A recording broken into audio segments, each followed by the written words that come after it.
Well, today I'm going to be showing you how I can potatoes, and I just want to show you what helped me make this decision. I've already canned up a bunch this year, and for my first two batches I experimented to see which one I would like. They were the exact same potatoes, everything was the same, and you decide. This was hot pack, this was raw pack. Which one do you think I'm gonna do? Raw pack. The potatoes are not mushy, and that white is perfectly fine. It's just starch, but the process to hot pack and raw pack, much easier. And in my opinion, a lot prettier. Well, today the old farmer and I are gonna show you how to peel potatoes very easily. We did learn that you need to use new potatoes and not grocery store. Okay, the first thing I did, I got a 5-gallon bucket and I went through the potatoes. So the first thing I'm gonna do is wash them off really good, get them good and clean. Well guys, I'm gonna show you my secret weapon. You recognize this? Now, your choice. You do what you want in your home. I bought a new one, but if you prefer to use a used one, sorry, I tried. Anyway, what we did was, this is just a cheap Dollar General toilet brush. I think it's Mr. Clean, actually. The old farmer cut the handle off because it's wider and put it in this electric drill for me. Now, let's go see if we can peel potatoes the easy way. Put a few potatoes in a bucket of water. I may need more water, but let's get it set up here and see if I can get it to work. The old farmer's busy working on his boat, so I'm going to try this myself.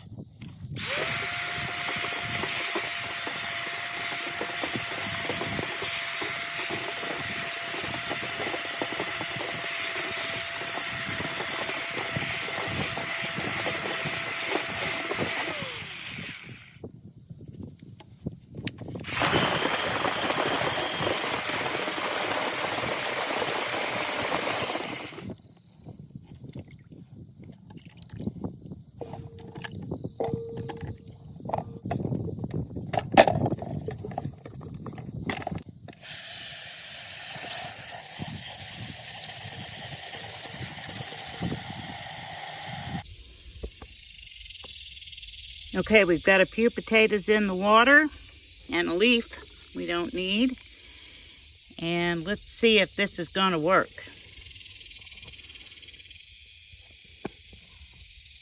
The old farmer's working on his boat, so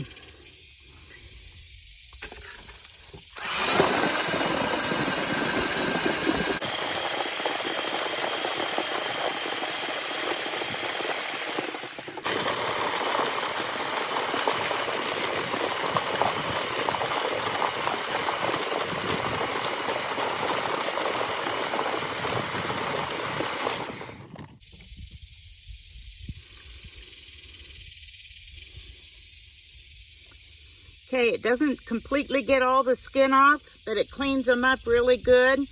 And the problem with these is they've been curing almost a week, so the skin's a little tougher. So I rinsed them off, added more water, and my battery's dying. But let's see what I got.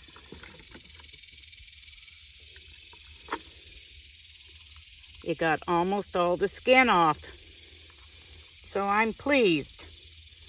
And if I'd done this as soon as I dug them out of the ground, instead of waiting until they were cured, I would have had all my potatoes peeled. So, like I said, if you use a new one, it might taste a whole lot better.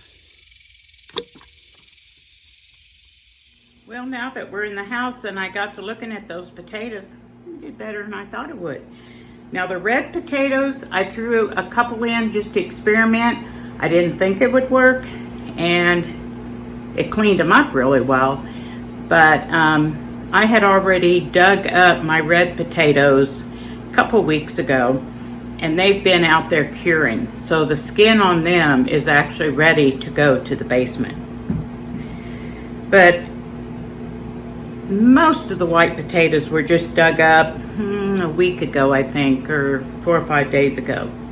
This got the skin off. This one is peeled. This one is peeled. So the majority of the white ones did peel. And had I done this the day that I brought them in, especially the red ones, it takes the peeling right off. But a little bit going on down here at the, we call it the Cross-L Chicken Ranch. Kind of a little joke, but anyway, I'm pleased. So now we're gonna can potatoes. Well guys, I'm showing you how I raw pack and pressure can potatoes. I showed you the jars of what I did earlier. That was red potatoes. What I've got in here now are white potatoes. I've already gone ahead. I'm gonna do 6 quarts, 1 pint, because I think you've heard me say before, that's all my mom gets from me for Christmas, my poor mom. I just give her all my home canned foods. She'd probably like something nicer, but I figure homemade's better than store-bought, right? All right, I've got these done, but I'm gonna show you what I did.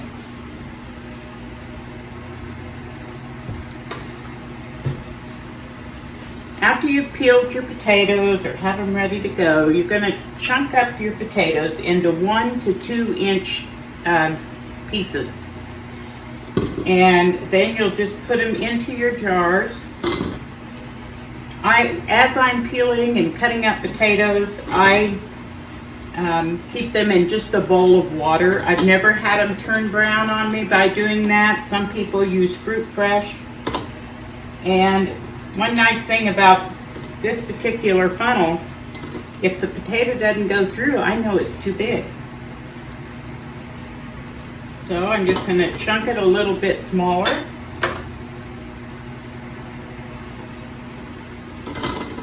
I did forget to mention that I've got some water heating up that I'm going to pour over these potatoes, hot water. I also have my Tatler lids in hot simmering water. And my jars have cooled down a bit. But you're going to pack the potatoes in there until you're about 1 inch headspace. Potatoes are one of the ones that I do add a teaspoon of canning salt to. You can add canning salt. I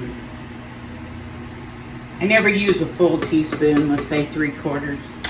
But you can use canning salt, kosher salt, pink, I think you can use the pink Himalayan salt, but you don't want any iodine or anti-caking agents in it. I don't think it'll hurt it, just give it a weird look. The water isn't as clear. So I put the salt on top, got my hot water, going to pour it over the top.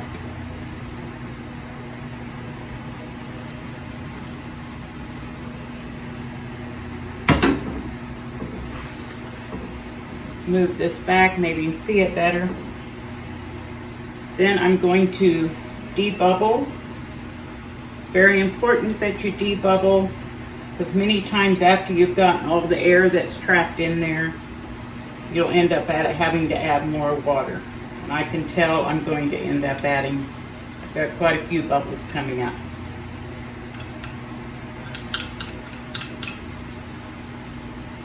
Okay, then I'm going to top it off.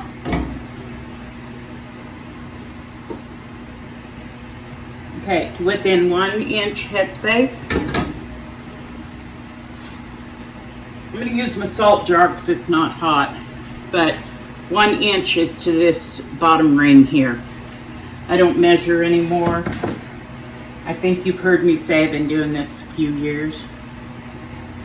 tell you any more than that, you might figure out just exactly how old I am. So I've got a thing of vinegar over here. Wipe the rim of the jar off. Make sure you feel that there's no cracks or chips, because you won't get a seal if there is.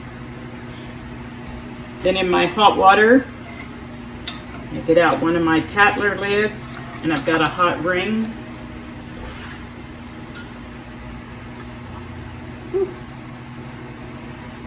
That was a little toasty. Okay, remember when I do Tattlers, this is how I do it. I tighten the lid down finger tight, then I back off just a bit, and into the warm water it goes. I've had the water hot here so that, because I poured hot water on, I don't want any shock. Now that my canner is full, I'm going to go ahead and turn the heat up, and the water can start getting hot. I've also got this little bit of vinegar I'm going to go ahead and pour in. Even though we have filtered water, it's still occasionally, I'll get that film on there, so that little bit of vinegar that I add will help. Remember, with the All-American canner, since it doesn't have a rubber seal, I've got just a bit of olive oil on this paper towel. Very, very light coat. Just helps with the seal, and you don't want it to dry on to where you can't get your lid off. Make sure that your vent is clear. I make a habit of always washing my canners after every canning session, because even though you don't think that you had some food or any siphoning happen, sometimes there's more than what you realize. So it's important to just take care of what you have, wash them good, and then make sure your vent hole is clear. Okay, on the All-American, it has a little dent on the side of the canner. There's an arrow on the lid, and these line up. Then when you tighten the lid on, reach down, you get these hot knobs.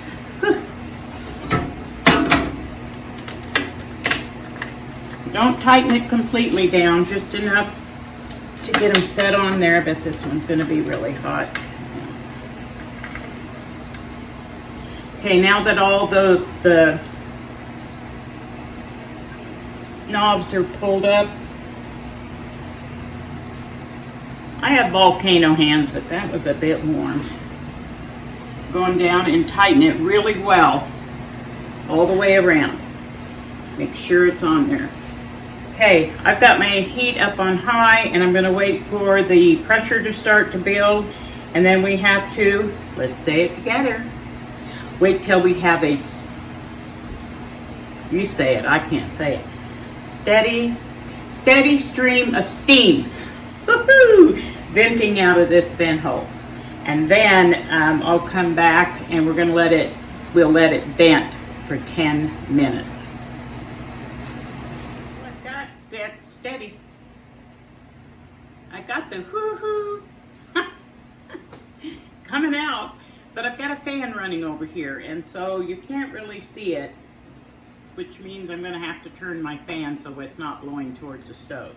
But after it does this for 10 minutes, then I'll be putting the weight on, and for my altitude, it's 15 pounds of pressure.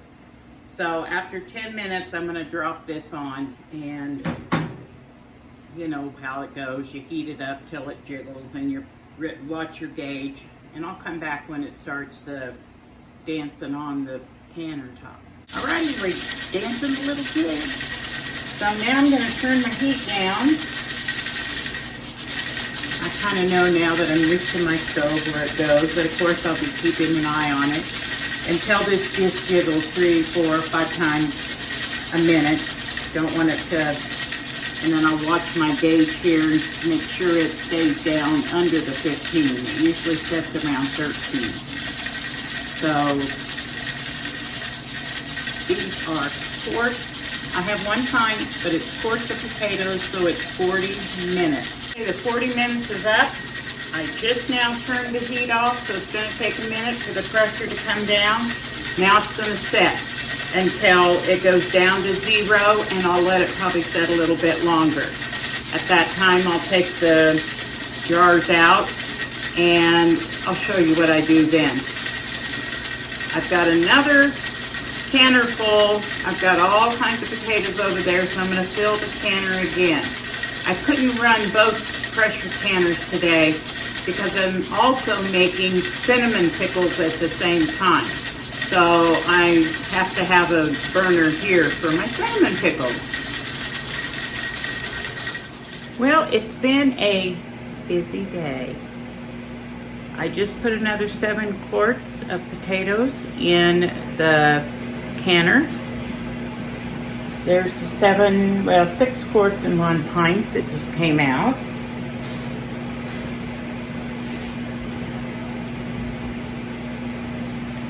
But I have a question for all you potato experts out there. I don't know if you can see this very well. This is not discolored from being in the air. Oh, here maybe you can see it better. And this happened to 3 or 4 potatoes. When I peeled the skin off, see how those brown, veiny looking? And I posted this on a gardening or homesteading page that I belong to on Facebook. And they said it was, I don't remember what they called it, but from too much water. And I will agree. It's kind of hard to tell with all that straw I had on my potatoes. My question is, I did not put it in any of my jars. The other ones that looked like this, I threw them in the trash. But are they any good? Are they good to eat? Like I said, I definitely didn't can them. I did not want to ruin a whole jar of potatoes over one. And I'm going to throw them in the compost pile unless somebody can tell me anything different. So just one reminder, when you take out the Tatler or Harvest Guard lids, you tighten down the band after you take them out. And those will set here overnight along with the other 7 quarts that I put in there. And I'll wash the jars, remove the bands, and down to the pantry. All right, guys, I don't know what's going to happen next. While I was doing that, I was making butter to turn into ghee. I'm half done. I got another half a gallon of cream. And I'm also in the middle of cinnamon pickles. So, love this time of year.